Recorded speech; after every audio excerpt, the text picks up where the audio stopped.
3대 독자 애새끼가 군인이냐? 여기선 내 부모가 아니라 내가 법이다. 707 특수임무단 류지연 상사는 면회온 부모님 앞에서 장도연 일병을 폭행하며 모욕적인 폭언을 퍼부었습니다. 그의 군홧발에 장일병의 어머니가 싸온 도시락은 처참하게 쏟아졌고 아버지 장태성은 침묵했습니다. 아들의 명예가 짓밟히고 사랑하는 아내의 정성이 바닥에 내팽개쳐지는 치욕을 침묵으로 견뎌냈던 그 아버지의 주머니 속에는 군 전체를 뒤흔들 명령을 내릴 낡은 폴더폰이 있었습니다.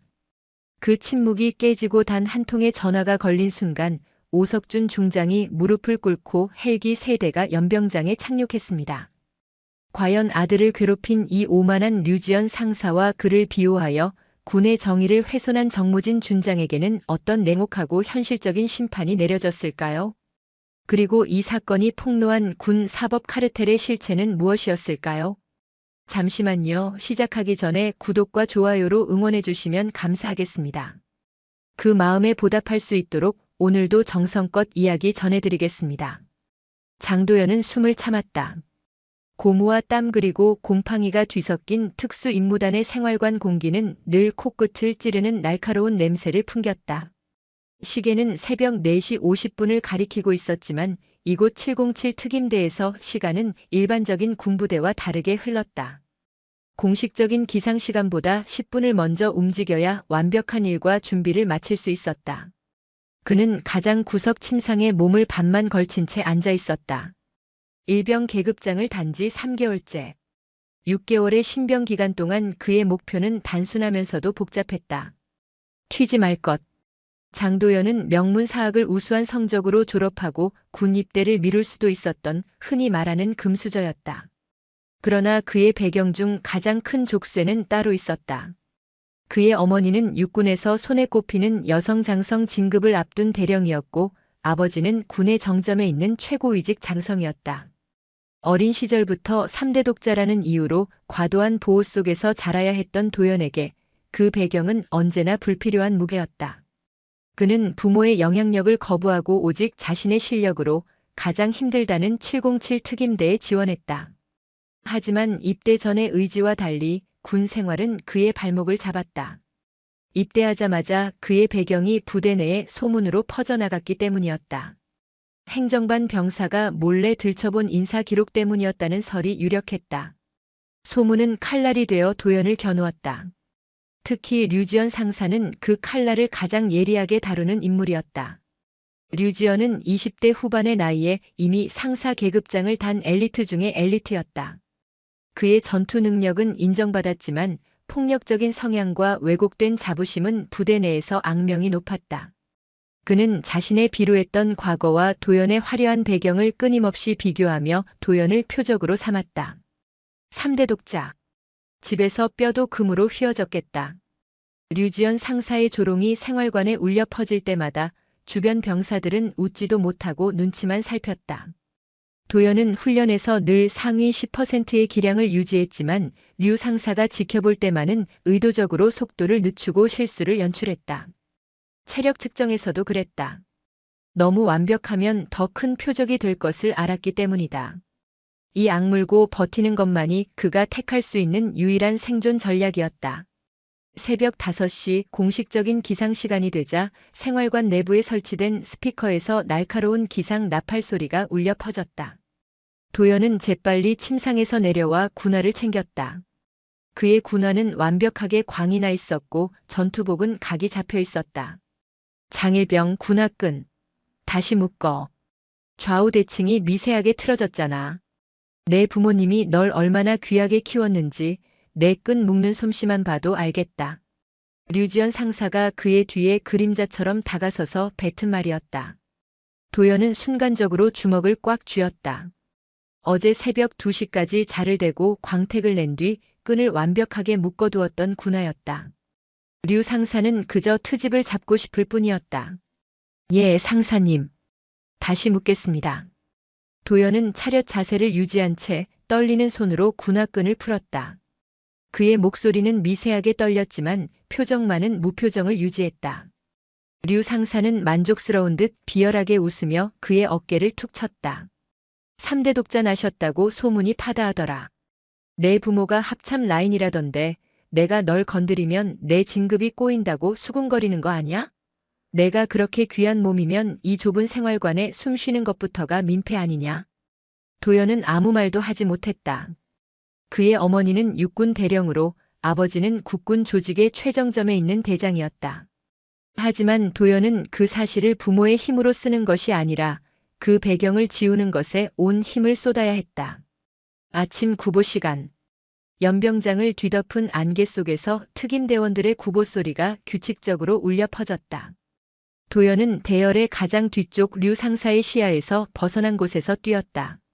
장일병, 너 오늘 왜 이렇게 느려? 내가 뛸 때마다 내 전투복이 축 처지는 게 보이는데 힘이 안 들어가냐? 도연은 일부러 페이스를 늦췄다. 류 상사는 그의 옆으로 다가와 함께 뛰며 조용히 속삭였다. 솔직히 말해봐. 넌 군대 면제받을 수 있었잖아. 부모가 그 정도 힘도 없냐? 아니면 내가 그냥 쉬하는 거냐? 나는 내가 여기서 버티는 것 자체가 모순이라고 본다. 아닙니다. 상사님. 저는 제 의지로 지원했습니다. 도연이 땀에 젖은 얼굴로 대답했다. 의지? 이게 풀 뜯어먹는 소리 하고 있네. 넌 군대에 오고 싶어서 온 게 아니라 내 부모의 그림자에서 벗어나고 싶어서 도망쳐 온 거겠지. 그런데도 여기 와서도 내 그림자만 더 커지는 건 왜일까? 류 상사는 구보 도중 갑자기 방향을 틀어 도연의 어깨를 밀쳤다. 도연은 중심을 잃고 비틀거렸지만 넘어지지는 않았다. 주변 병사들은 이 모든 상황을 외면했다. 그들이 도연을 싫어해서가 아니었다. 류 상사에게 찍히면 군 생활이 끝장난다는 것을 알았기 때문이었다.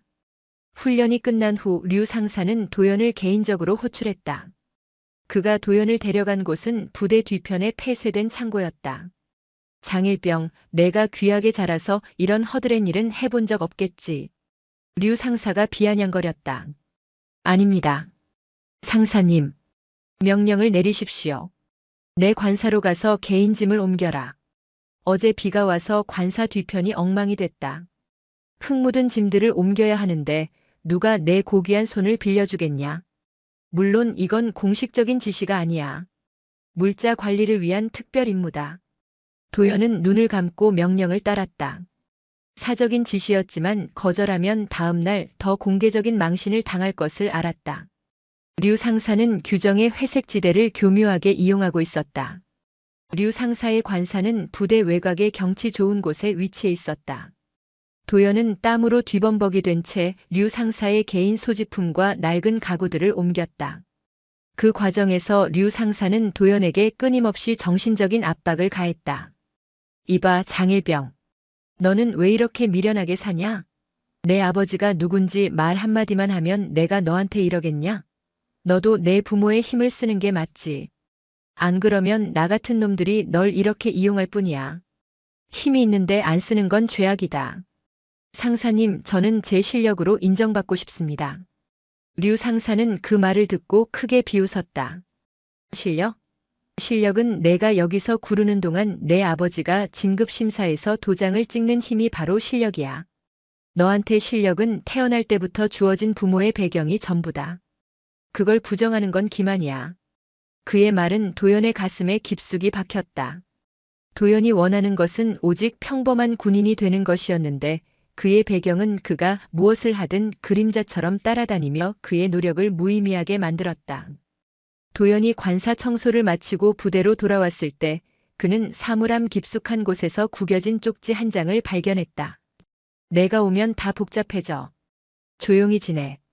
내가 버티는 건 우리 모두에게 불필요한 긴장이야. 익명의 협박이었다. 도연은 쪽지를 읽고 미세하게 떨리는 손으로 그것을 구겨 전투복 주머니에 넣었다. 부대 내부에서는 이미 거대한 불안감이 감돌고 있었다.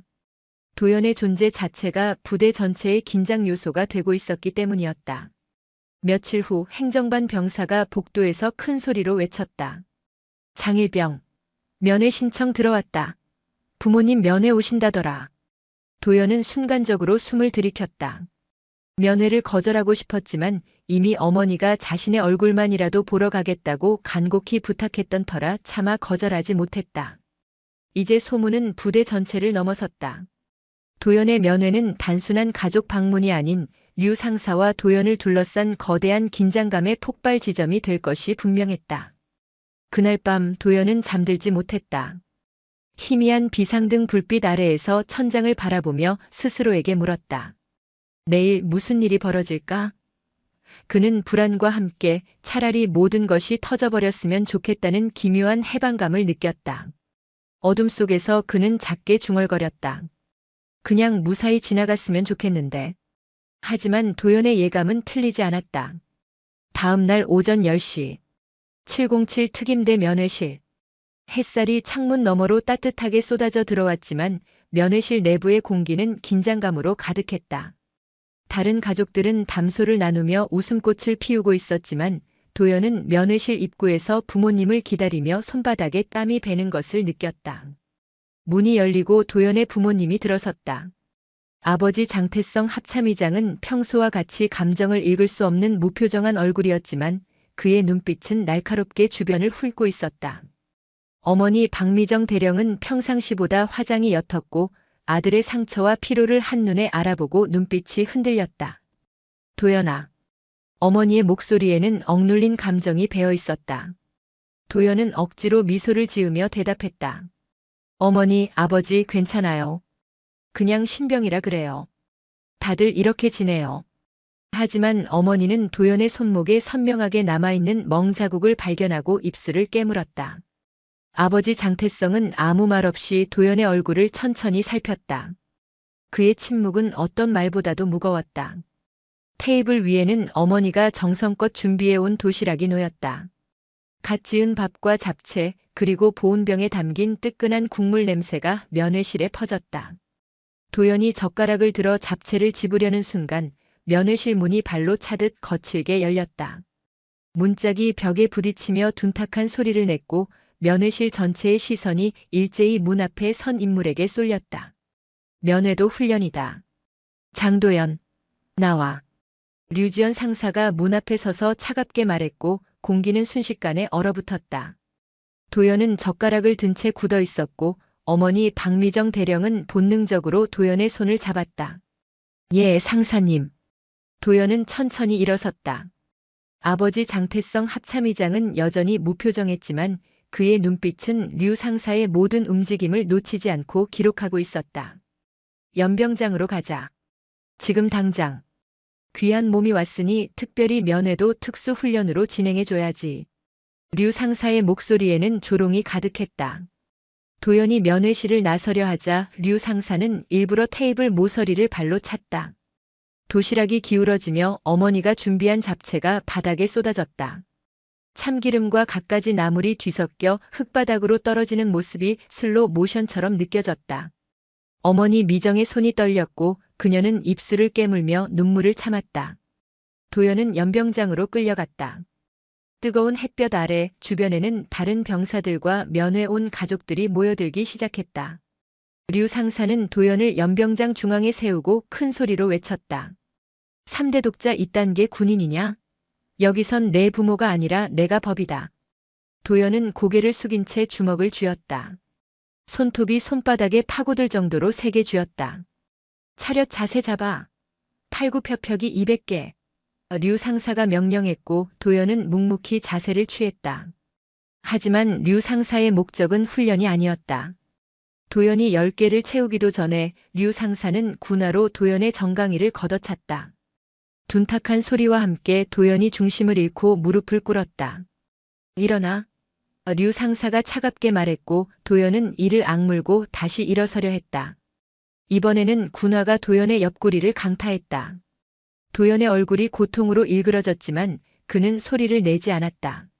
면회실 입구에서 이 모든 광경을 지켜보던 어머니 미정은 비명처럼 외쳤다.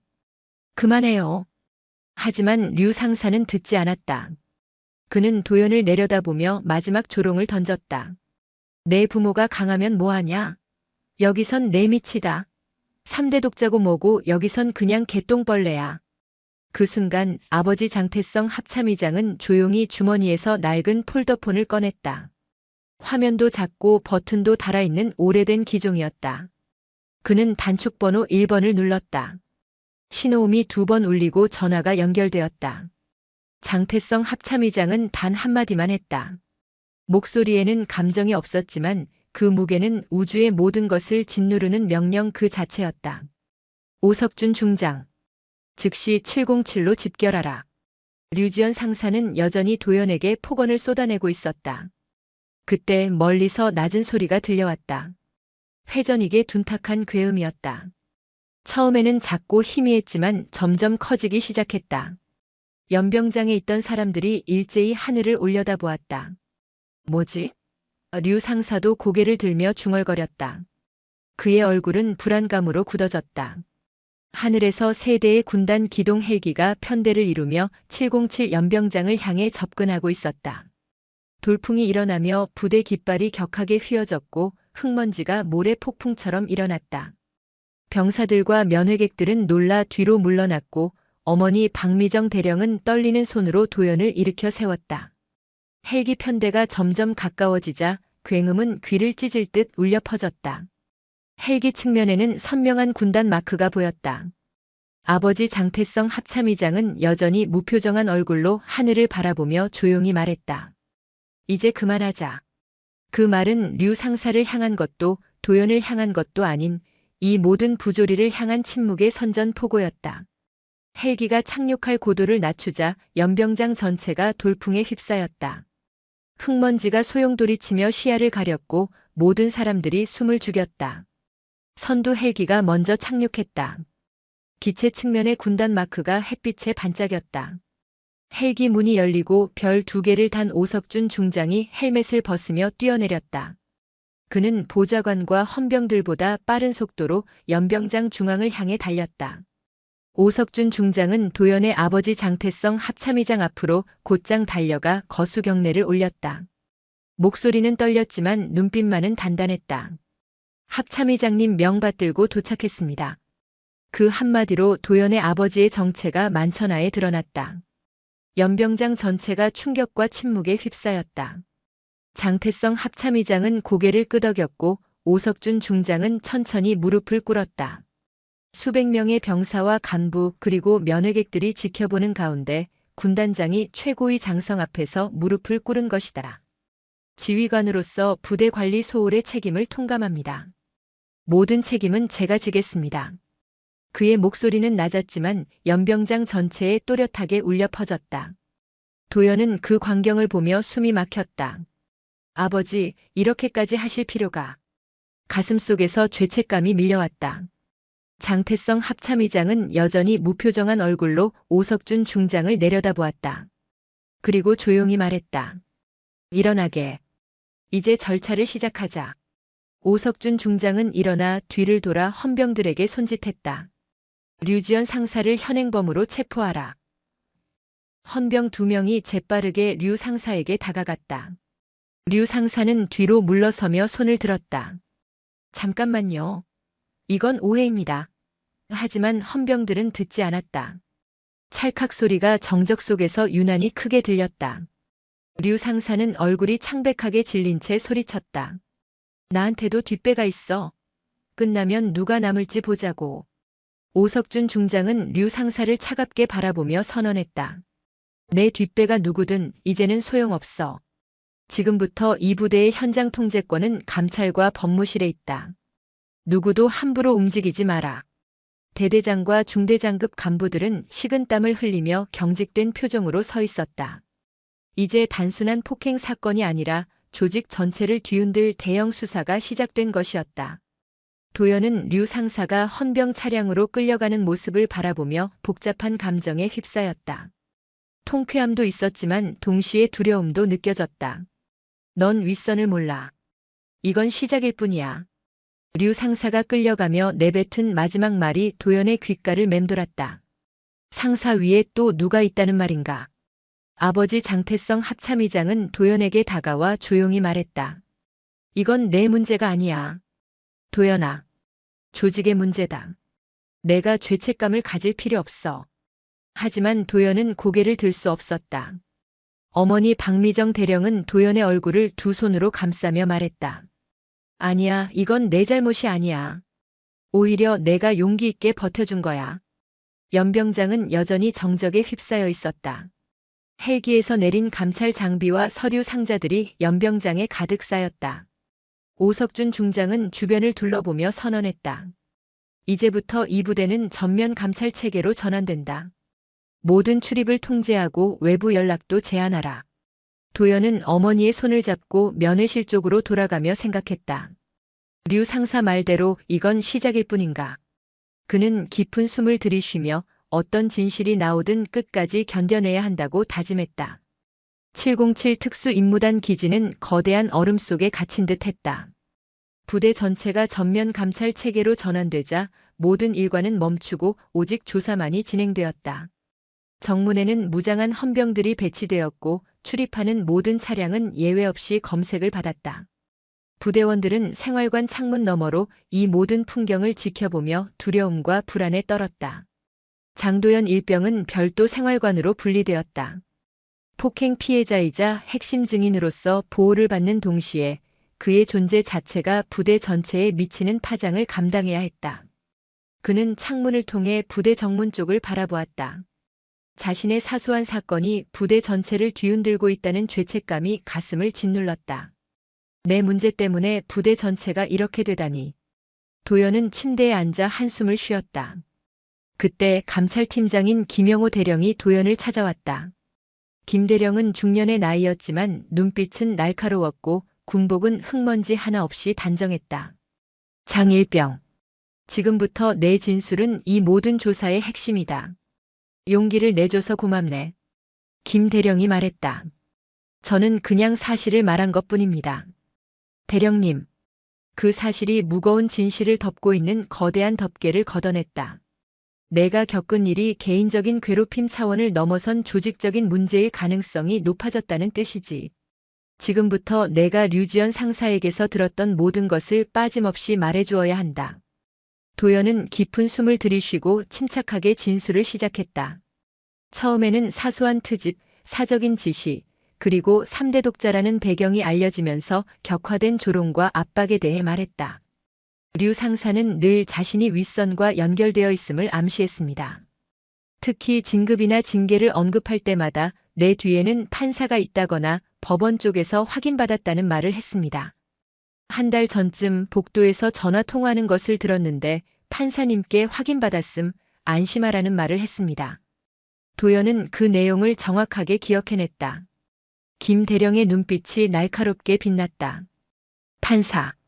그게 핵심이군. 같은 시각 지휘통제실에서는 군단장 오석준 중장 주재 하에 긴급 회의가 열렸다. 회의실 테이블 위에는 부대 서버 기록, 징계 기록, 그리고 인사 자료들이 쌓여 있었다. 군단 감찰팀 외에도 육군본부 법무실에서 파견된 장우경 중령이 참석했다. 장 중령은 40대 초반의 나이로 중립적이고 정의로운 성품을 가진 군무관이었다. 그녀는 징계 감경 문서와 판례를 대조하는 역할을 맡았다. 장 중령. 류지연 상사의 과거 징계 기록부터 철저히 파헤쳐주게. 특히 징계 감경 사례를 집중적으로 봐. 오 중장이 단호하게 명령했다. 장우경 중령은 이미 전날 밤을 새워 류 상사의 과거 기록을 분석하고 있었다. 그녀는 보고서를 펼쳐 보였다. 중장님, 류지연 상사의 징계 기록에서 비정상적인 감경 사례가 총 3건 확인되었습니다.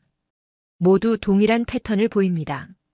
2년 전 후임 폭행으로 갈비뼈 골절상을 입힌 사건은 강등 및 영창 30일이 선고될 예정이었으나 최종 판결에서 경고 처분으로 이례적으로 감경되었습니다. 1년 반 전 부대 예산 사적 유용 사건 역시 징계위원회에서 단순 실수로 처리되며 무마되었습니다. 오 중장이 주먹으로 책상을 내리쳤다. 말도 안 돼. 폭행과 예산 유용이 단순 경고라니. 더 결정적인 것은 이 모든 징계 감경 문서의 하단에서 동일한 암호화된 서명 패턴이 반복적으로 발견된다는 점입니다. 법무실 포렌식 팀이 복원한 결과 이 서명 패턴은 군사법원 수석 판사인 정무진 준장과 일치합니다. 장 중령이 보고했다. 회의실 전체가 충격과 침묵에 휩싸였다. 정무진 준장은 군 사법계에서 오랫동안 공정한 판사로 알려져 온 인물이었기에 충격은 더욱 컸다. 정무진 그자가 이런 짓을 했단 말인가? 오 중장이 탄식했다. 장중령은 계속해서 보고했다. 단순히 류 상사만을 비호한 것이 아닙니다. 부대 서버를 분석한 결과 삭제된 파일 중 징계 감경 관련 문서들이 다수 복원되었고 여단 인사 담당 장교의 계좌에서 정무진 준장 측으로 법률 자문 명목의 자금이 흘러들어간 기록도 확보했습니다. 총 5천만 원 규모로 추정됩니다. 이로써 사건은 단순한 부조리 사건을 넘어선 군 사법 카르텔의 실체로 확대되었다. 류지연 상사는 정무진 준장이 부대 내 영향력을 행사하고 자금을 수수하는 데 필요한 손발 역할을 했던 것이다. 류 상사는 자신의 비리가 덮이는 대가로 정 준장에게 부대 내 정보를 제공하고 심지어 정 준장의 관사 수리비를 부대 예산으로 돌려 막는 데도 연루되었다. 오석준 중장은 즉시 합참의장에게 전화를 걸어 이 심각한 사태를 보고했다. 의장님, 사태가 예상보다 심각합니다. 정무진 준장을 중심으로 한 조직적 비리가 확인되었습니다. 군 사법계의 뿌리 깊은 카르텔이 707 부대 전체를 장악하고 있었습니다. 합참의장은 침착하게 대응했다. 알겠네. 증거를 철저히 확보하고 국방부 감찰실과 협조하게. 이건 이제 707만의 문제가 아니야. 한편 장우경 중령은 헌병 포렌식 팀이 복원한 류지연 상사의 휴대폰 기록을 분석했다. 그 안에서 정무진 준장과 류 상사 사이에 오간 암호화된 메신저 내용이 발견되었다. 이번 건 처리했음. 안심하라. 다음 인사 때 밀어주마. 결정적 증거입니다. 장중령은 이를 출력하여 보고서에 첨부했다. 이제 퍼즐이 완성되었다. 정무진 준장은 자신의 사법 권한을 이용하여 류 상사의 폭행과 비리를 비호하고 그 대가로 부대의 인사와 예산 집행에 영향력을 행사했던 것이다. 오후 3시 국방부 브리핑룸에서는 합참의장이 주재하는 긴급회의가 소집되었다. 합참의장은 보고서를 펼치며 단호하게 말했다. 707 특수임무대에서 시작된 조사가 군사법원 사법 카르텔로 확대되었습니다. 정무진 준장을 중심으로 한 조직적 비리가 확인되었고 연루 인원은 최소 20명 이상입니다. 증거는 확실합니다. 서류, 통화 기록, 계좌 추적, 그리고 증인 진술까지 모두 확보되었습니다. 그는 단호하게 결론지었다. 즉시 정무진 준장을 소환하고 군사법원 전체에 대한 특별감사를 실시하라. 이번 기회에 뿌리까지 뽑아야 해. 그날 저녁 정무진 준장은 자택에서 헌병에게 소환되었다. 그는 여유로운 표정으로 헌병들을 맞이했지만 헌병 대장이 직권 남용 및 뇌물수수 혐의로 소환영장을 내밀자 얼굴이 순식간에 굳어졌다. 조사실에는 장우경 중령이 그를 기다리고 있었다. 준장님, 류지연 상사와의 관계에 대해 설명해 주시죠. 이 메시지는 어떻게 설명하실 건가요? 장 중령이 복원된 메신저 기록을 내밀었다. 정무진 준장은 한참을 침묵하다 입을 열었다. 변호인 선임 후 진술하겠소. 장 중령은 고개를 끄덕이며 말했다. 그러시죠. 하지만 증거는 이미 충분합니다. 장도연 일병은 생활관에서 뉴스를 통해 정무진 준장의 소환 소식을 들었다. 동기들은 웅성거렸고 도연은 복잡한 심경이었다. 내가 겪은 일이 이렇게 큰 사건으로 번질 줄은 몰랐어. 서민재 대위가 생활관에 들어와 도연을 찾았다. 서 대위는 최근에 부임한 중대장으로 도연을 향한 동정심과 정의감을 동시에 가진 인물이었다. 장일병, 잠시 나와봐. 도연은 긴장한 얼굴로 따라 나갔다. 서 대위는 조용히 말했다. 내가 용기 내준 덕분에 많은 피해자들이 구제받을 수 있게 됐어. 고맙네. 저는 그냥 진실을 말한 것뿐입니다. 도연이 대답했다. 그게 바로 용기야. 하지만 이제부터 진짜 싸움이 시작될 거다. 넌 이제 군 사법 카르텔을 무너뜨린 핵심 증인이자 동시에 온 국민의 주목을 받는 3대 독자가 되었으니까. 서 대위의 말은 도연에게 불안감을 안겨주었다. 이제 외부의 시선과 싸워야 할 차례였다. 밤 11시. 장우경 중령은 최종 보고서를 작성하며 중얼거렸다. 류지연 상사와 정무진 준장, 그리고 연루된 지휘관들. 모든 퍼즐이 맞아떨어졌어. 군사법원 사법 카르텔의 실체가 드러났다. 이제 정의의 심판이 시작될 것이다. 도연은 침대에 누워 천장을 바라보며 생각했다. 아버지가 말씀하신 정해. 이게 바로 그 정이구나. 하지만 마음 한편에서는 여전히 두려움이 남아 있었다. 내일은 또 무슨 일이 벌어질까? 그는 눈을 감으며 깊은 숨을 들이쉬었다. 그는 자신이 원치 않았던 거대한 폭풍의 눈이 되어 있었다. 정무진 준장의 소환 소식이 언론에 보도된 지 하루 만에 인터넷 커뮤니티와 뉴스 댓글 창은 폭발했다. 기사의 메인 페이지에는 합참의장 아들, 부모 찬스로 헬기 동원이라는 자극적인 제목의 글이 올라왔고 댓글은 수천 개를 넘어섰다. 도연은 생활관 침상에 앉아 휴대폰으로 기사를 읽었다. 그의 손이 미세하게 떨렸다. 쏟아지는 악성 댓글들은 그의 의도를 완전히 왜곡하고 있었다. 황제 군대냐? 평범한 병사는 폭행당해도 침묵해야 하는데 합참의장 아들이니 군단장이 무릎 꿇고 오열했겠지. 백 없으면 군대도 못 가는 세상. 헬기까지 띄운 거면 권력 남용 아니냐? 법보다 주먹이 세다는 걸 군의 최고 정점에서 증명한 셈이다. 이 나라는 답이 없다. 기사 내용은 사실과 달랐다. 군단장 오석준 중장이 무릎 꿇은 것은 자신의 부대 관리 소홀에 대한 책임 통감의 표시였으며 헬기 동원은 사법 카르텔의 심각성을 인지한 합참의장의 긴급 조치였다. 하지만 대중은 진실보다 자극적인 장면, 즉 군단장이 무릎 꿇는 모습과 헬기 3대가 연병장을 뒤덮는 권력의 과시에만 열광했다. 이건 아닌데. 사실이 아닌데. 도연의 얼굴이 창백하게 변했다. 그는 카르텔의 실체를 밝히기 위해 엄청난 용기를 냈지만 돌아온 것은 국민적인 비난과 조롱이었다. 생활관 내부의 분위기 역시 극도로 냉랭해졌다. 류지연 상사의 가혹 행위로 고통받던 피해 병사들은 도연에게 고마움을 표했지만 대다수의 병사들은 도연을 불편한 존재로 취급했다. 도연의 존재 자체가 부대에 불필요한 긴장과 불이익을 가져왔다고 생각했기 때문이다. 아침 식사 시간. 도연은 식당에서 밥을 먹다가 주변 병사들의 노골적인 시선을 느꼈다. 몇몇 병사들은 수군거렸다. 저 친구 때문에 부대 전체가 난리 났잖아. 외출 외박 전부 금지되고 감찰한다고 잠도 제대로 못 자고. 부모 찬스 제대로네. 우리한테는 류 상사가 법이었는데 저 친구한테는 아버지가 법이었으니. 도연은 수저를 든 손이 떨렸지만 아무 말도 하지 못하고 밥을 억지로 몇 숟가락 떠먹었다. 밥맛은 흙을 씹는 것처럼 썼다. 식사를 마치고 생활관으로 돌아가는 길 한 병사가 도연의 앞을 가로막았다. 그는 도연을 향해 비웃음을 지었다. 야, 장일병. 너랑 엮이면 불편해. 너 때문에 우리 중대 전체가 헌병한테 불려가서 취조받는 거 알지? 앞으로 말 걸지 마. 조용히 내 할 일만 해. 내가 여기서 군인 행세하는 것 자체가 기만이야.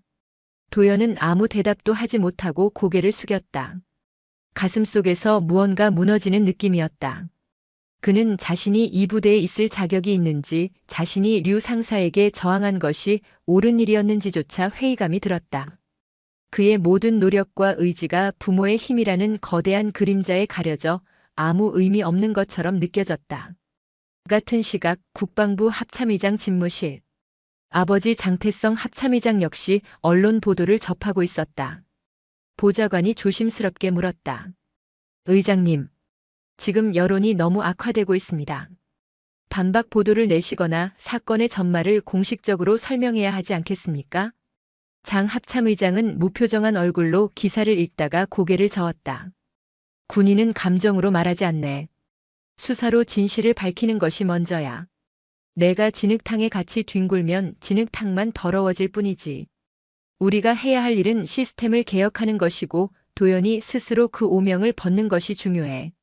그는 아들이 스스로 일어서기를 바랐지만 그 과정에서 아들이 겪을 고통을 모르는 바는 아니었다. 그의 침묵은 아들을 향한 믿음이자 군의 기강을 바로잡겠다는 단호한 의지의 표현이었다. 오후 2시. 도연은 서민재 대위에게 불려갔다. 서 대위는 책상에 앉아 도연을 바라보며 조용히 말했다. 앉아봐. 장일병. 요즘 많이 힘들지? 예, 대위님. 여론이 너무 무섭습니다. 제가 용기를 냈는데도 사람들은 저를 부모 찬스로만 봅니다. 저는 제가 여기에 있을 자격이 없다는 생각이 듭니다. 도연은 주먹을 꽉 쥐었다. 서대위는 도연의 눈을 똑바로 바라보았다.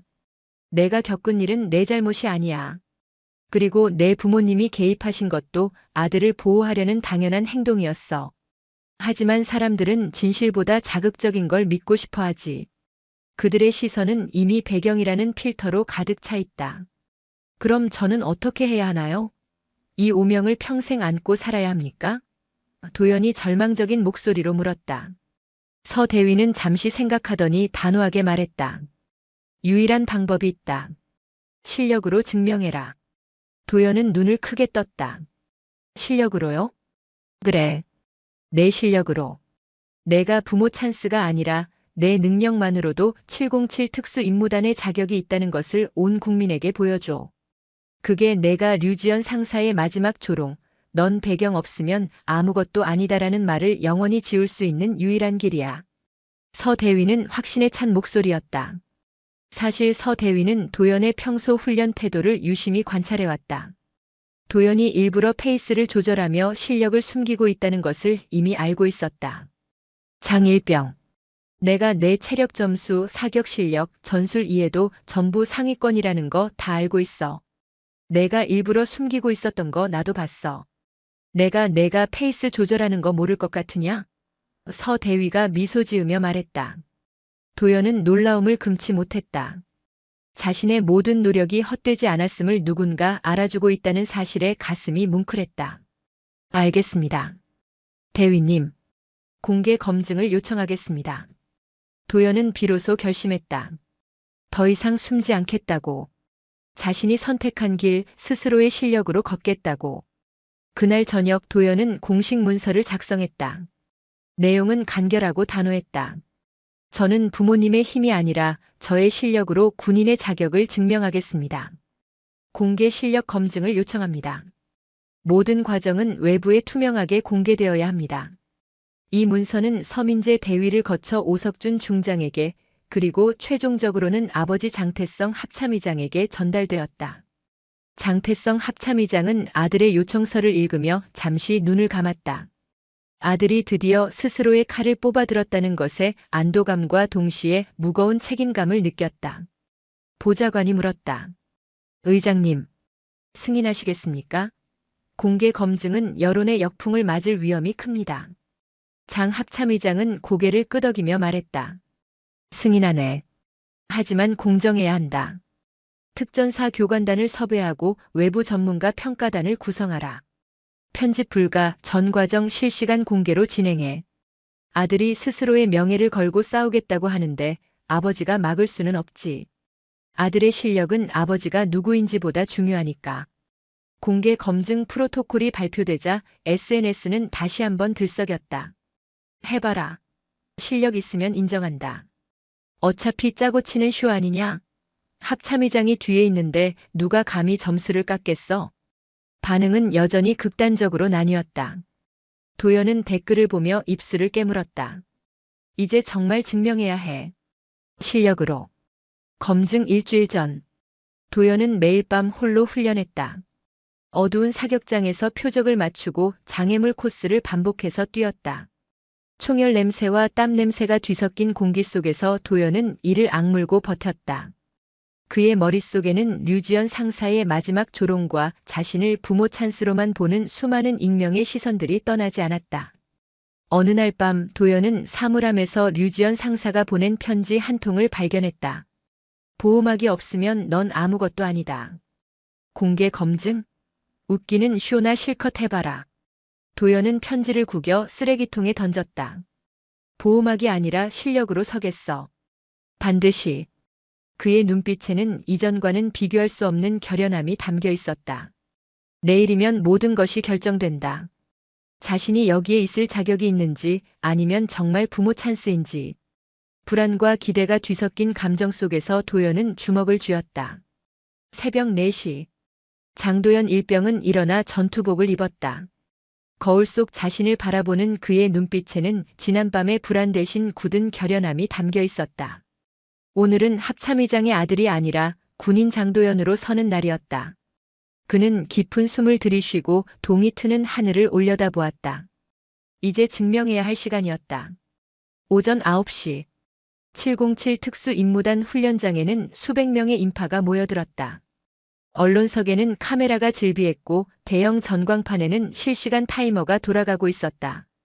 드론 카메라가 훈련장 상공을 선회하며 모든 장면을 생중계했다. SNS 실시간 시청자는 이미 10만 명을 넘어서고 있었다. 평가위원석에는 공정성을 위해 특전사 소속 교관 5명과 외부 군사 전문가 3명이 앉아 있었다. 이들은 어떤 배경에도 흔들리지 않을 만큼 군사 분야의 최고 권위자들이었다. 서민재 대위는 도연의 옆에 서서 조용히 말했다. 긴장하지 마. 장일병. 내가 해왔던 대로만 해. 내 실력은 내 아버지의 계급장보다 더 빛날 거다. 예, 대위님. 최선을 다하겠습니다. 도연은 손바닥에 땀을 닦아냈다. 첫 번째 평가는 사격 능력이었다. 이동 사격, 회피 사격, 정밀 사격 등 총 5가지 과목이 진행되었다. 도연은 소총을 들고 사격 라인에 섰다. 심호흡을 하며 숨을 고르고 방아쇠에 손가락을 걸었다. 그의 자세는 교과서적이었고 그가 그동안 얼마나 치열하게 훈련을 숨겨왔는지 알 수 있었다. 출발 신호가 울리자 도연은 재빠르게 움직이기 시작했다. 첫 번째 정밀 사격 표적. 도연은 숨을 멈추고 방아쇠 각도를 미세하게 조정하며 천천히 당겼다. 탕. 실탄이 발사되고 표적 중앙에 명중했다. 탄피가 바닥에 떨어지며 쨍그랑 소리를 냈다. 이동 사격 구간에서는 상황이 더욱 복잡했다. 도연은 전속력으로 달리면서 불규칙하게 나타나는 표적을 맞춰야 했다. 그의 호흡은 일정하게 유지되었고 발이 땅을 박차는 순간과 방아쇠를 당기는 순간의 타이밍이 완벽하게 일치했다. 그가 지나간 뒤 표적들은 모두 중앙에 구멍이 뚫려 있었다. 관중석에서는 탄성이 터져 나왔다. 와, 저거 다 맞췄어. 실력 있네. 평가위원 중 한 명이 메모를 하며 중얼거렸다. 동선이 교과서적이야. 기본기가 탄탄해. 이런 사격 능력을 가진 일병은 본 적이 없다. 전광판에는 도연의 사격 점수가 표시되었다. 100점 만점에 98점. 도연이 평소에 보여주던 평균 점수를 훨씬 뛰어넘는 압도적인 결과였다. 실시간 댓글창에는 인정 부모 찬스 아니네 같은 글이 올라오기 시작하며 여론이 미세하게 흔들리기 시작했다. 두 번째 평가는 특수장애물 극복 코스였다. 이 코스는 707 특수임무단 대원들의 극한 체력과 정신력을 시험하는 코스로 철봉, 밧줄 오르기, 2m 벽 넘기, 포복 구르기 등 연속된 장애물로 구성되어 있었다. 출발선에 선 도연은 손목을 풀며 준비했다. 신호가 울리자 전속력으로 달려나갔다. 철봉 구간에서 도연은 연속으로 20개 이상의 턱걸이를 해냈다. 팔 근육이 팽팽하게 당겨졌고 땀이 이마를 타고 흘러내렸다. 밧줄 오르기에서는 손바닥이 쓰라렸지만 이를 악물고 정상까지 단숨에 올랐다. 그의 움직임에는 주저함이 없었고 그동안 쌓아온 숨겨진 근력이 폭발하듯 터져나왔다. 2m 벽 넘기 구간에서 도연은 순간적으로 발이 미끄러지는 실수를 범했다. 관중석이 숨을 죽였다. 하지만 도연은 곧바로 몸을 재정비하고 벽을 넘어섰다. 그의 얼굴에는 고통이 아닌 집중만이 가득했다. 평가위원들은 그의 실수조차 높이 평가했다. 실수했을 때 대처하는 능력이야말로 진짜 멘탈이다. 저 친구 정신력이 대단한데. 도연은 마지막 구간까지 전력 질주했고 제한 시간보다 30초 빠르게 코스를 완주했다. 그의 숨소리는 거칠었지만 눈빛은 흔들림 없이 빛나고 있었다. 세 번째 평가는 전술 돌입 및 인질 구출 시뮬레이션이었다. 모의 건물에 진입해 인질 역할을 하는 더미를 구출하는 시나리오였다. 이 과목은 단순한 전투력뿐 아니라 극한 상황에서의 판단력과 리더십을 평가하는 핵심이었다. 도연은 팀원 3명과 함께 작전을 구성했다. 도연이 팀장 역할을 맡았고 진입 각도와 커버링 위치를 간결하고 정확하게 지시했다. 1번 좌측 엄호, 2번 우측 경계, 3번 나와 함께 진입. 호흡은 1초 단위로 끊는다. 건물 진입 순간 도연은 섬광탄 신호를 확인하고 문을 박차고 들어갔다. 좁은 복도에서 표적이 나타났고 도연은 0.2초 만에 판단하고 사격했다. 모의 탄환이 표적 중앙에 정확하게 명중했다. 화약 냄새와 섬광탄의 연기가 복도를 가득 채웠다. 그는 계단을 오르며 팀원들과 완벽하게 호흡을 맞췄고 인질 더미를 안전하게 확보했다. 그의 움직임에는 불필요한 동선이 없었고 위험 요소를 예측하는 능력이 뛰어났다. 평가위원들은 고개를 끄덕이며 점수를 기록했다. 투입 템포가 완벽해. 판단력이 뛰어나고 리더십도 안정적이다. 전광판에 최종 점수가 표시되었다. 종합 점수 96점. 이는 707 특수 임무단의 평균 점수를 훨씬 상회하는 전체 참가자 중 단연코 최고 점수였다. 관중석에서는 우레와 같은 박수가 터져나왔다. 실시간 댓글창은 실력 인정 진짜 군인 부모 찬스 취소각으로 가득 찼다. 도연을 향했던 비난과 조롱은 이제 존경과 감탄으로 바뀌기 시작했다. 그는 스스로의 실력으로 여론의 심판을 이겨낸 것이었다. 도연은 숨을 고르며 평가위원들에게 격려했다. 평가 감사합니다. 평가위원장이 일어서며 말했다. 장일병. 우수한 성적이네. 707 특수 임무단에 걸맞은, 아니, 그 이상의 실력이다. 축하한다. 도연은 가슴속에서 무언가 뜨거운 것이 올라오는 것을 느꼈다. 해냈다. 실력으로 증명했다. 그는 이제 떳떳하게 고개를 들 수 있었다. 바로 그때 훈련장 전체에 긴급 사이렌이 울렸다. 굉음이 축제의 분위기를 단숨에 집어삼켰다. 스피커에서는 긴박한 방송이 흘러나왔다. 작전 경보 2단계 발령. 707 대기조는 즉시 집결하라. 반복한다. 작전 경보 2단계 발령. 도연을 포함한 모든 병사들이 긴장한 표정으로 일어섰다. 특전사 교관단과 외부 전문가들마저 표정이 굳어졌다. 서민재 대위가 급히 달려와 도연에게 다가섰다. 그의 얼굴은 방금 전의 미소 대신 실전의 긴장감으로 가득 차 있었다. 장일병. 실전 투입이다. 동해 공해상에서 선박 인질 사건이 발생했어. 707이 출동한다. 도연의 눈빛이 변했다. 방금 끝난 검증은 훈련이었지만 이제부터는 진짜였다. 그는 망설임 없이 소총을 고쳐 잡았다. 예, 대위님. 준비하겠습니다. 평가는 끝났지만 이제 진짜 전투가 시작되는 것이었다.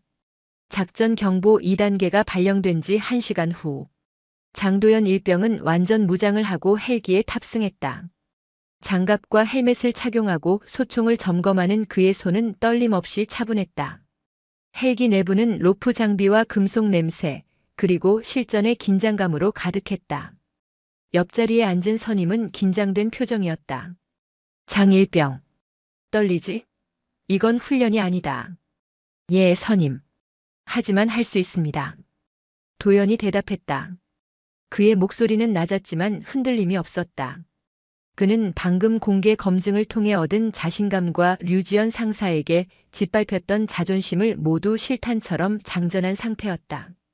헬기가 이륙하며 엄청난 돌풍을 일으켰다.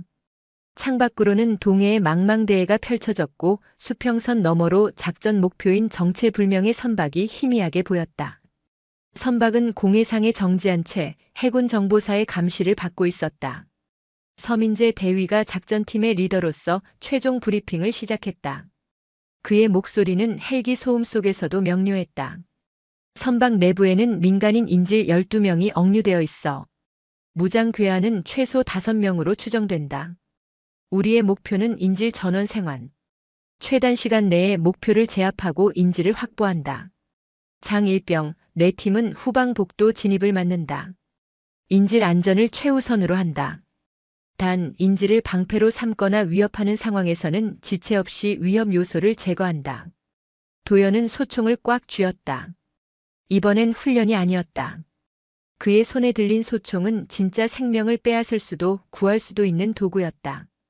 헬기가 선박 상공에 도착하자 바람은 더욱 거세졌다. 도연은 로프를 잡고 문 앞에 섰다. 배의 가판은 금속의 차가움이 느껴졌고 아래로는 파도가 출렁이며 선체를 뒤흔들었다. 특수 임무 대원들의 얼굴에는 오직 임무 완수만이 새겨져 있었다. 하강 시작. 신호와 함께 도연은 로프를 타고 내려갔다. 바람이 거세게 불어 몸이 크게 흔들렸지만 도연은 침착하게 속도를 조절하며 갑판에 착지했다. 그의 착지는 완벽했고 발목에 무리가 없었다. 팀원들도 차례로 내려왔고 그들은 재빠르게 진입 대형을 갖추었다.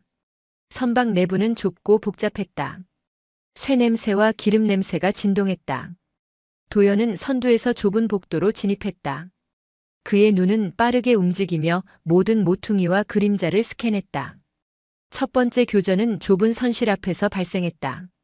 도연이 문을 박차고 들어가자 괴한 한 명이 즉시 총을 겨누었다. 도연은 상대가 방아쇠를 당기기 전 0.2초 만에 본능적으로 판단했다. 어머! 섬광탄! 도연이 외치며 자세를 낮추자 팀원이 섬광탄을 투척했다. 쾅! 섬광과 함께 굉음이 터졌고 복도가 일순간 환하게 밝아졌다. 괴한이 눈이 부셔 비틀거리는 순간 도연은 재빠르게 접근해 상대의 총을 쳐내고 손목을 제압했다. 일명 확보. 도연은 무전으로 상황을 보고하고 괴한을 팀원에게 넘긴 후 앞으로 계속 전진했다. 그의 움직임은 훈련장에서의 완벽했던 전술과 일치했다. 긴장감 속에서도 그의 몸은 이미 수많은 훈련을 통해 각인된 대로 움직였다. 선박의 가장 깊숙한 곳, 인질들이 갇힌 방을 발견했을 때 가장 위험한 상황이 발생했다. 방의 문은 굳게 잠겨 있었고 도연이 문을 열기 위해 대형을 갖추는 순간 안에서 괴한 한 명이 어린아이를 방패로 삼고 복도로 뛰쳐나왔다. 아이의 얼굴은 공포로 질려 있었고 괴한은 아이의 머리에 총을 겨누고 있었다. 도연의 가슴이 철렁 내려앉았다. 일반적인 상황이었다면 즉시 사살했지만 인질이 눈앞에 있었다. 조심해. 인질이야. 도연이 팀원들에게 외쳤다. 괴한이 소리쳤다. 움직이면 쏜다. 전원 무기 버려. 도연은 괴한의 눈빛과 아이의 떨리는 몸을 동시에 주시했다. 그는 단 1초 만에 수십 가지의 경우의 수를 계산했다. 거리를 좁히면 아이가 다칠 확률이 너무 높았고 주저하면 괴한이 인질을 해칠 수 있었다. 도연은 천천히 소총을 내리며 말했다. 알겠어요. 진정하세요. 원하는 게 뭐죠? 도연이 총을 내리는 순간 괴한의 시선은 도연에게 집중되었다. 괴한은 도연의 항복에 안도하는 듯 보였다. 그것이 도연이 노린 순간이었다. 도연은 총을 내리는 척하면서 동시에 옆으로 미세하게 움직이며 각도를 벌렸다. 이 움직임은 괴한의 사선에서 아이를 벗어나게 하면서 동시에 팀원들에게 사격 각도를 만들어주는 정교한 기동이었다. 지금 도연이 무전으로 짧게 신호를 보냈다. 괴한이 도연의 움직임에 놀라 잠시 주춤한 그 찰나의 순간 측면 대형을 잡고 있던 팀원이 섬광탄을 투척하고 문 안쪽으로 진입했다. 괴한이 눈이 부셔 비틀거리는 순간 도연은 전속력으로 달려가 괴한의 팔을 쳐올렸다. 탕! 총성이 허공을 갈랐고 괴한의 총이 바닥에 떨어졌다. 도연은 괴한을 제압하는 동시에 공포에 질려 울고 있는 아이를 재빨리 품에 안았다. 아이는 도연의 전투복에 얼굴을 묻고 울음을 터뜨렸다. 괜찮아요. 움직이지 마세요. 이제 안전해요. 도연은 아이의 등을 두드리며 조용히 속삭였다. 그의 목소리는 부드러웠지만 그의 눈빛은 여전히 날카롭게 주변을 경계하고 있었다. 곧이어 팀원들이 나머지 인질들을 안전하게 확보하고 괴한들을 모두 제압했다. 임무 성공. 인질 전원 생還. 도연의 빠르고 정확한 판단이 모두를 살린 것이다. 헬기로 후송되는 순간 도연은 품에 안고 있던 아이가 울음을 멈추고 잠이 드는 것을 느꼈다. 긴장이 풀리며 온몸에 힘이 빠졌다. 그의 얼굴에는 땀과 화약 냄새, 그리고 안도감이 뒤섞여 있었다. 서민재 대위가 도연의 어깨를 두드리며 말했다. 잘했어. 장일병. 내 판단이 모두를 살렸어. 특히 마지막 인질 확보 작전은 내가 아니었다면 불가능했을 거야. 내 실력은 내가 숨겨왔던 것보다 훨씬 강력하다. 도연은 고개를 끄덕이며 눈을 감았다. 그는 이제 더 이상 부모의 배경에 가려진 3대 독자가 아니었다. 그는 자신의 실력과 용기, 그리고 정의감으로 타인의 생명을 지켜낸 진짜 군인이었다. 다음 날 언론은 도연을 국민적 영웅으로 보도했다. 헤드라인은 완전히 뒤바뀌었다. 707 영웅, 합참의장 아들이 아닌 국민의 아들로 서다. 공개 검증으로 실력 증명한 장일병, 인질 구출 작전서 결정적 역할. 며칠 전 그를 향했던 비난과 조롱은 사라지고 존경과 찬사가 그를 뒤덮었다. 도연은 생활관에서 기사를 읽으며 조용히 미소 지었다. 이제 실력으로 섰어. 내 힘으로. 그의 군복은 더 이상 족쇄가 아니었고 스스로 선택한 명예의 상징이 되었다. 하지만 도연은 알고 있었다. 진짜 승리는 아직 남아있다는 것을. 바로 정무진 준장과 류지연 상사, 그리고 그들을 비호했던 카르텔에 대한 정의의 심판이었다. 요청하신 대로 남은 이야기를 6번째, 7번째, 8번째 장까지 묶어서 먼저 보내드립니다. 각 장은 요청하신 분량과 모든 제약 조건을 엄격히 지켜 작성되었습니다. 인질 구출 작전의 성공으로 장도연 일병이 국민적 영웅으로 떠오른 지 일주일 후 군사법원 대법정에는 숨막히는 긴장감이 감돌았다. 이제 군 사법 카르텔의 실체를 파헤칠 세기의 재판이 시작되는 날이었다. 피고인석에는 정무진 준장과 류지연 상사를 포함해 비리에 연루된 지휘관 18명이 앉아 있었다. 정 준장의 얼굴은 차분함을 가장하고 있었으나 그의 미세하게 떨리는 눈빛은 곧 다가올 심판의 무게를 감추지 못했다. 류 상사는 고개를 떨군 채 여전히 분노와 억울함이 뒤섞인 표정이었다. 방청석에는 언론과 사건 피해자 가족들이 자리를 가득 채웠다. 특히 류 상사에게 폭행당했던 다른 피해 병사들과 그들의 가족들은 굳은 얼굴로 피고인들을 노려보고 있었다. 도연은 재판이 시작되기 전 증인석 대기실에서 출석을 기다리고 있었다.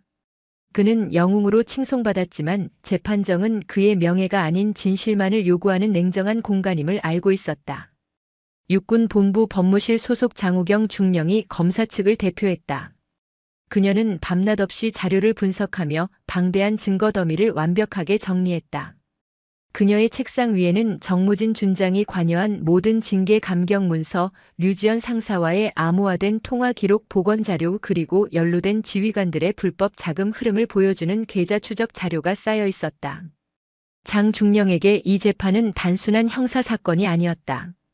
오랜 기간 군의 정의를 훼손해온 시스템과의 싸움이었다. 재판장이 법대에 입장하며 선언했다. 군사법원 특별재판부 개정합니다.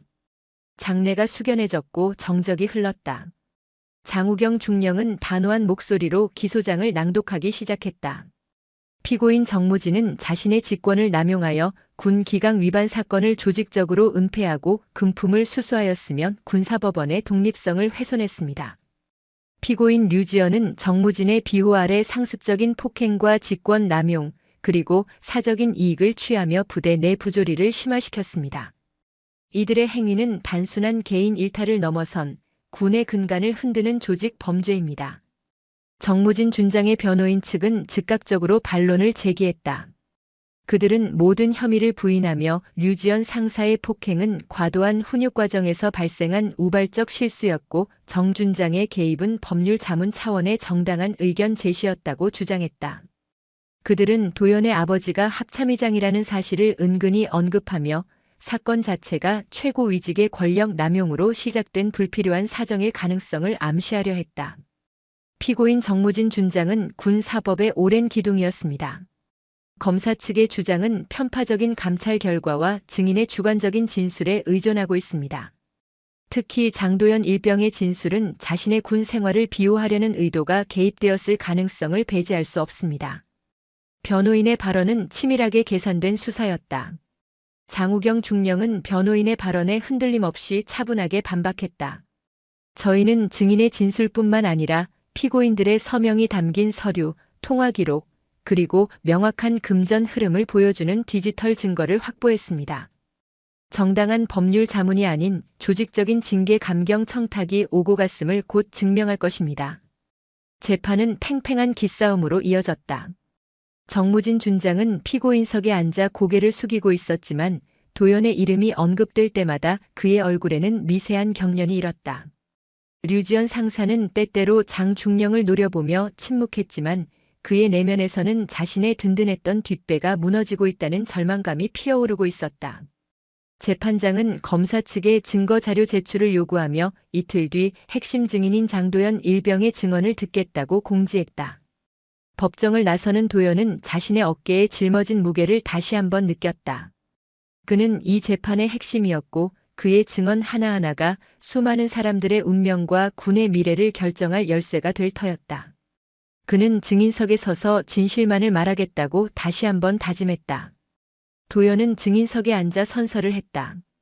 방청석의 모든 시선이 그에게 쏠렸고 수많은 카메라가 그를 향해 플래시를 터뜨릴 준비를 하고 있었다. 그의 목소리는 떨림 없이 법정 내부에 울려 퍼졌다.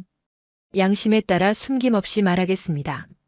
장우경 중령이 질문을 시작했다. 그녀는 도연이 류지연 상사에게 당했던 폭행과 괴롭힘의 구체적인 상황을 순서대로 물었다. 도연은 감정을 절제하며 사실만을 증언했다. 류 상사는 3대 독자라는 이유로 저를 표적으로 삼았습니다.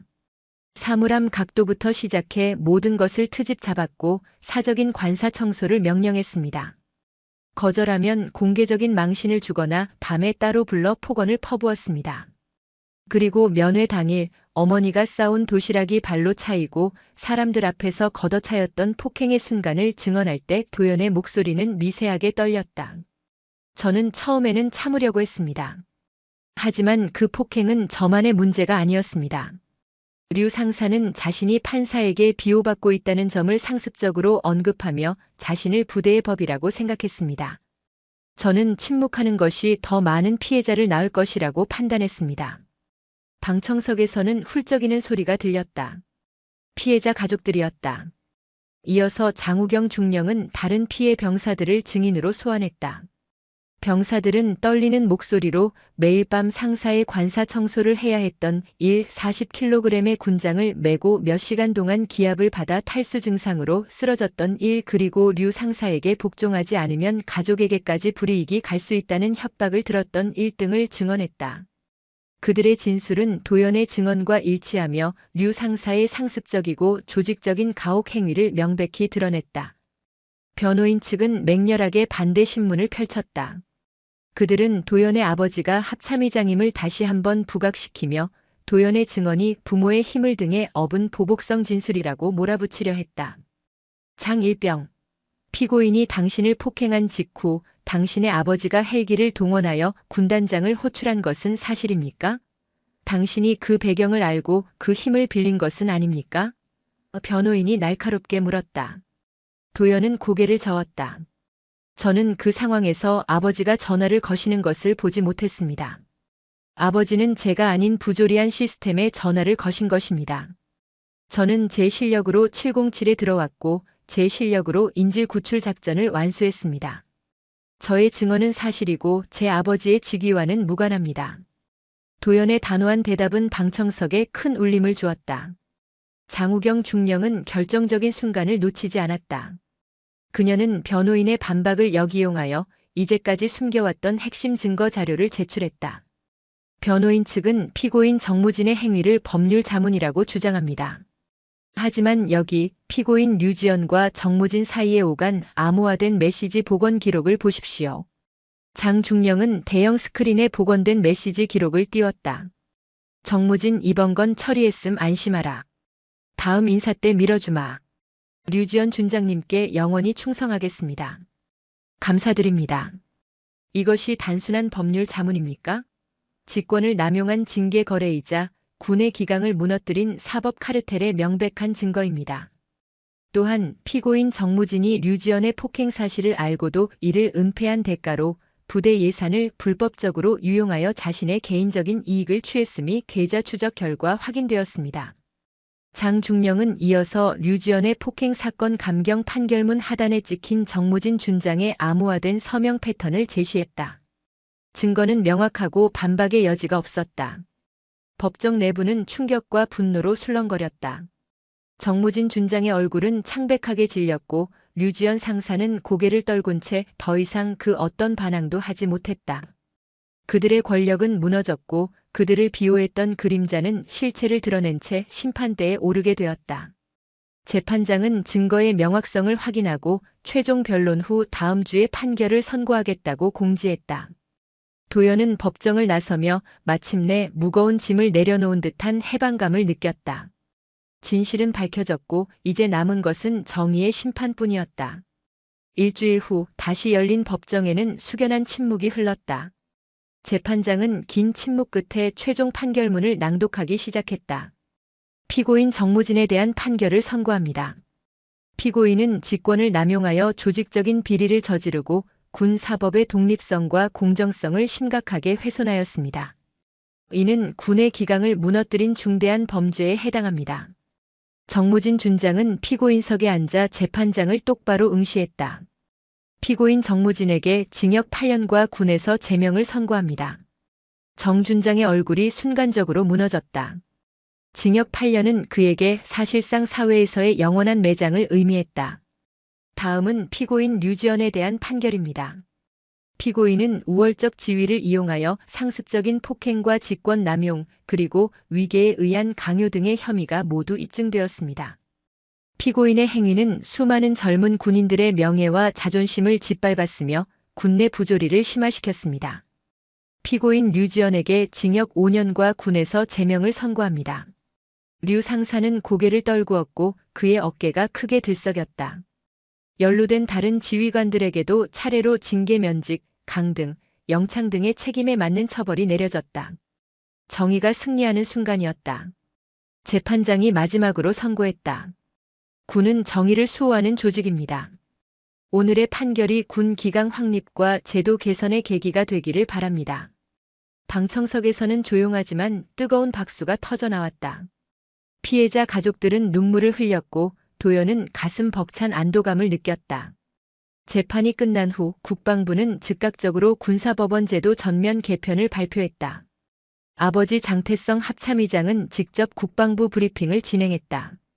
이번 사건을 계기로 군 사법 제도의 미비점을 철저히 보완하겠습니다. 징계 감경 권한은 분산되며 외부 법률기구가 참여하는 투명한 시스템을 구축하겠습니다. 사적이고 부당한 지시는 전면 금지되며 위반 시 즉각 조치하겠습니다. 합참의장의 단호한 발표는 국민들에게 큰 신뢰를 주었고 군 내부에서는 대대적인 시스템 개혁이 시작되었다. 707 특수임무단도 전면 재편되었다. 서민재 대위는 새로운 중대장으로 정식 임명되었고 부조리 신고 채널이 상시 운영되기 시작했다. 도연은 그 후 부대 내에서 완벽하게 인정받는 존재가 되었다. 그를 향한 시선은 더 이상 3대 독자가 아닌 용기 있는 장일병이었다. 그는 특임팀장 후보로 등록되었고 후배들은 도연을 찾아와 조언을 구했다. 선임, 어떻게 하면 707에서 잘할 수 있습니까? 도연은 미소 지으며 대답했다. 부모가 아닌 너 자신으로 서라. 실력을 쌓고 정의를 지켜라. 그게 전부야. 그날 저녁 도연은 어머니 박미정 대령과 함께 면회실에서 오랜만에 단둘이 앉았다. 테이블 위에는 어머니가 준비한 따뜻한 도시락이 놓여 있었다. 어머니 맛있어요. 도연이 말했다. 어머니 미정은 눈가에 눈물이 맺히며 말했다. 도연아, 넌 우리를 넘어섰어. 정말 자랑스러워. 이제 넌 스스로의 힘으로 여기에 섰구나. 도연은 경례를 올렸다. 군인 장도연. 앞으로 제가 지켜야 할 길을 걷겠습니다. 그의 내면에는 더 이상 불안이나 죄책감이 없었다. 그는 자신의 힘으로 불의를 이겨냈고 스스로의 존재 가치를 증명했다. 정의는 누군가 대신 해주지 않는다. 자신이 쏜 총구에서 시작되는 것이다. 도연은 이제 그 길을 걸어갈 준비가 되어 있었다. 재판이 끝나고 며칠 후 장도연 일병은 아버지 장태성 합참의장으로부터 공식적인 면회 요청을 받았다. 이번 면회는 일체 감시나 제약 없이 오직 아버지와 아들로서 마주하는 시간이었다. 707 특임단의 작은 면회실. 햇살이 창을 통해 들어왔고 복도에는 평화로운 웃음소리가 들렸다. 장태성 합참의장은 정복 차림이 아닌 편안한 사복 차림이었다. 여전히 감정을 잘 드러내지 않는 무표정이었지만 그의 눈빛은 이전과는 달리 깊은 회한과 안도감을 담고 있었다. 도연은 경례 대신 공손하게 인사를 올리고 테이블 맞은편에 앉았다. 두 사람 사이에는 묵직한 침묵이 흘렀다. 그 침묵은 군 최고위 장성과 일병이라는 계급의 거리가 아닌 3대 독자라는 무게와 그 무게를 벗어 던지려 했던 아들의 치열한 투쟁이 남긴 잔해였다. 마침내 장 합참의장이 먼저 입을 열었다. 그의 목소리는 낮았지만 모든 음절에 진심이 배어 있었다. 도연아, 나는 너를 보호하려 했던 것이 아니라 너를 내 소유물처럼 지키려 했다. 3대 독자라는 족쇄를 내게 채웠고 내가 스스로의 의지로 가장 험한 길을 택했을 때도 나는 내 실력이 아닌 내 배경이 너를 지켜줄 것이라 착각했다. 도연은 아버지를 물끄러미 바라보았다. 아버지가 이렇게 개인적인 감정을 드러내는 것은 평생 처음이었다. 내가 류지연에게 폭행당했을 때 내가 했던 행동은 아들을 구하려는 아버지의 본능이기도 했지만 동시에 내 통제 영역 밖의 부조리에 대한 분노였다. 하지만 나는 수십 년 동안 최고 지휘관의 위치에 있으면서도 내가 겪었던 그 작은 부조리를 시스템적으로 해결하지 못했다. 오히려 그 시스템의 일부가 되어 눈을 감고 있었지. 장 합참의장은 잠시 말을 멈추고 깊은 숨을 내쉬었다. 내가 그 부조리에 정면으로 맞섰고 내 용기가 군 사법 카르텔의 뿌리를 뽑아내는 계기가 되었다. 이 거대한 개혁은 내가 별 4개를 달고 명령을 내리는 것만으로는 결코 이루어질 수 없었던 일이다. 내가 스스로의 명예를 걸고 실력으로 증명하겠다고 나섰을 때 나는 내가 비로소 내 그림자를 벗어났음을 깨달았다. 그는 테이블 위로 손을 내밀어 도연의 손을 잡았다. 그의 손은 굳은 살이 박여 있었지만 따뜻했다. 나는 오늘 비로소 군인이기 전에 아버지로 돌아간다.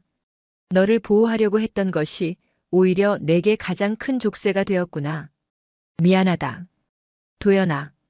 도연의 눈가가 뜨거워졌다.